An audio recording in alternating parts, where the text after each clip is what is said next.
Mesdames et messieurs, mes chers compatriotes, dans ce moment que chacun devine si important pour la France, dans ce moment si important pour Madagascar, si important pour l'avenir de chacune de vos familles, si important pour l'avenir de vos familles, si important pour moi, si important pour moi, plus que n'importe quel autre sentiment, ce qui m'étreint surtout, c'est une émotion profonde.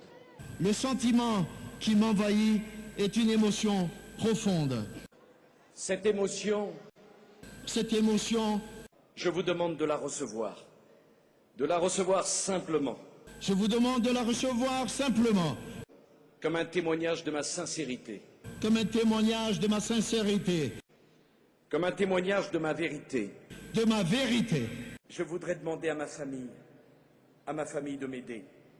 Je sais ce qu'elle a eu à souffrir, mais je veux qu'elle comprenne que ce n'est pas de moi aujourd'hui qu'il s'agit, mais de la France. Mais aujourd'hui, je vais vous demander à vous, ma famille politique et mes amis, de m'aider une fois encore pour favoriser le grand dessein d'unité nationale qui est le mien. Je veux que vous compreniez que ce n'est pas de nous qu'il s'agit, mais de Madagascar.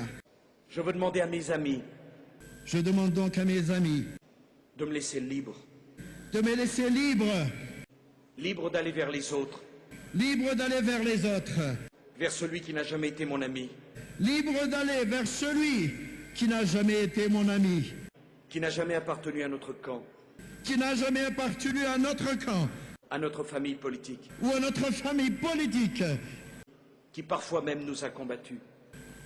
et parfois même qui nous a combattus. Parce que lorsqu'il s'agit de la France, Car lorsqu'il s'agit de Madagascar, il n'y a plus de camp. il n'y a plus de camp. Vive la République, vive Madagascar. Vive la République et vive la France!